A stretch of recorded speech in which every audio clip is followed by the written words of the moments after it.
ಗಡಿಯಲ್ಲಿ ಉದ್ವಿಗ್ನ ಸ್ಥಿತಿ ಸದ್ಯ ತಿಳಿಯಾಗ್ತಾ ಇದೆ. ಭಾರತದ ಹೊಡೆತಕ್ಕೆ ಪಾಕ್ ಅಂತೂ ಬಾಲ ಮುದುರ್ಕೊಂಡಂತ ರೀತಿಯ ಕಂಡು ಬರ್ತಾ ಇದೆ. ಇದರ ನಡುವೆ ಕಣಿವೆ ರಾಜ್ಯ ಜಮ್ಮು ಕಾಶ್ಮೀರದಲ್ಲಿ ಸೇನೆಯ ಆಪರೇಷನ್ ಮುಂದುವರೆದಿದೆ. ಸದ್ಯ 3 LET ಉಗ್ರರನ್ನ ಸೇನೆ ಹೊಡೆದು ಹಾಕಿದೆ ಅನ್ನುವಂಥ ಸಂಗತಿ ಗೊತ್ತಾಗ್ತಾ ಇದೆ.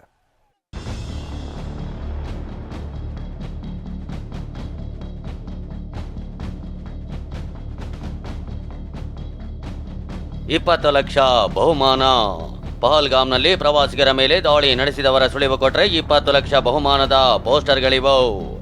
ಜಮ್ಮು ಕಾಶ್ಮೀರದ ಶೋಪಿಯಾನ ಜಿಲ್ಲೆಯಾದ್ಯಂತ ಪೊಲೀಸರು ಈ ಪೋಸ್ಟರ್ಗಳನ್ನು ಅಂಟಿಸಿದ್ದಾರೆ. ಸುಳಿವು ನೀಡಿದವರಿಗೆ, ಉಗ್ರರ ಬಗ್ಗೆ ಮಾಹಿತಿ ಕೊಟ್ಟವರಿಗೆ 20 ಲಕ್ಷ ಬಹುಮಾನ ನೀಡುವುದಾಗಿ ಘೋಷಿಸಿದ್ದಾರೆ. ಆದರೆ ವಿಚಾರ ಅದಲ್ಲ. ಇದೇ ಶೋಪಿಯಾನದಲ್ಲಿ ಸೇನಾಪಡೆ ಭರ್ಜರಿ ಬೇಟೆಯಾಡಿದ್ದು 3 ಉಗ್ರರನ್ನ ಹೊಡೆದುರುಳಿಸಿದೆ.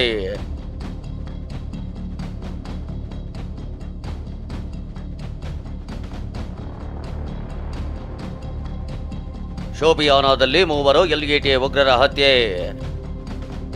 ಕೆಲ್ಲಾರ್ ಅರಣ್ಯ ಪ್ರದೇಶದಲ್ಲಿ ಸೇನಾಪಡೆ ಆಪರೇಷನ್.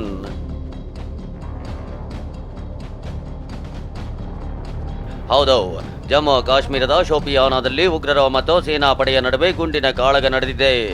ಈ ಕದನದಲ್ಲಿ ಸೇನೆಯ ಗುಂಡಿಗೆ 3 ಲಷ್ಕರ್ ಎ ತೊಯ್ಬಾ ಸಂಘಟನೆಯ ಉಗ್ರರ ಬಲಿಯಾಗಿದ್ದಾರೆ.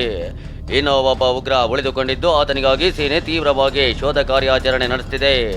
ಅಸಲಿಗೆ ಈ ಉಗ್ರರ ಜೊತೆಗಿನ ಗುಂಡಿನ ಕಾಳಗ ಮೊದಲು ಕುಲ್ಗಾಮ್ನಲ್ಲೇ ಶುರುವಾಗಿತ್ತು. ಬಳಿಕ ಉಗ್ರರು ಶೋಪಿಯಾನದ ಅರಣ್ಯ ಪ್ರದೇಶದಲ್ಲಿ ತಲೆಮರೆಸಿಕೊಂಡಿದ್ರು.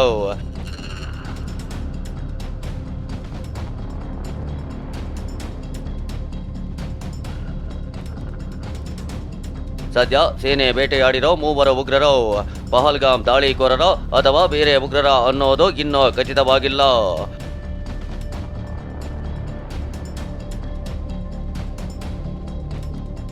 ಒಂದ್ ಕಡೆ ಸೇನೆ ಉಗ್ರರ ವಿರುದ್ಧ ಕಾರ್ಯಾಚರಣೆ ನಡೆಸುತ್ತಿದ್ರೆ, ಮತ್ತೊಂದ್ ಕಡೆ ಸೇನಾ ಸಿಬ್ಬಂದಿ ಆಪರೇಷನ್ ಪಾಕ್ ಶೆಲ್ ಶುರು ಮಾಡಿದೆ.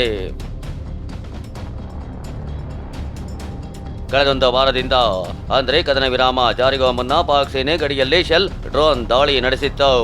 ಈ ವೇಳೆ ಕಾಶ್ಮೀರದಲ್ಲಿ ಬಂದು ಬಿದ್ದಿದ್ದ ಅನೇಕ ಶೆಲ್ಗಳು ಸ್ಫೋಟಗೊಳ್ಳದೆ ಹಾಗೆ ಬಿದ್ದಿದ್ವು.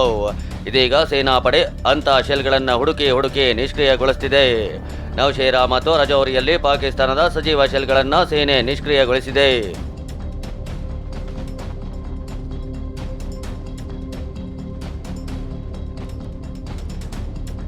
ಬಟ ಬಯಲಾಯಿತು ಪಾಕಿಸ್ತಾನ ಸೇನೆಯ ಮತ್ತೊಂದು ಬಂಡವಾಳ.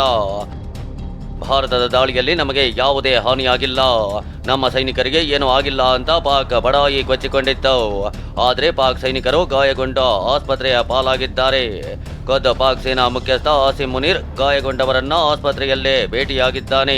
ಅಷ್ಟೇ ಅಲ್ಲದೆ ಭಾರತ ದಾಳಿ ವೇಳೆ ಪಾಕಿಸ್ತಾನದ 6 ಭೂಸೇನಾ ಅಧಿಕಾರಿಗಳು, 5 ವಾಯುಪಡೆ ಅಧಿಕಾರಿಗಳು ಸೇರಿ ಒಟ್ಟು 11 ಸೇನಾಧಿಕಾರಿಗಳು ಮೃತಪಟ್ಟಿದ್ದಾರೆ. ಇದರ ಜೊತೆಗೆ ಭಾರತೀಯ ಸೇನೆ ದಾಳಿಗೆ ಪಾಕಿಸ್ತಾನದ ನೂರ್ ಖಾನ್ ಏರ್ಬೇಸ್, ಸುಕ್ಕೋರ್ ಏರ್ಬೇಸ್, ರಹೀಂ ಯಾರ್ ಖಾನ್ ಏರ್ಬೇಸ್ ಚಿಂದಿ ಚಿತ್ರಾನ್ನ ಆಗಿದೆ. ಇದೀಗ ಸ್ಯಾಟಲೈಟ್ ದೃಶ್ಯದಲ್ಲಿ ದಾಳಿಯ ಭೀಕರತೆ ಹೇಗಿತ್ತು ಅನ್ನೋದು ಎದ್ದು ಕಾಣ್ತಿದೆ. Bureau report, TV9.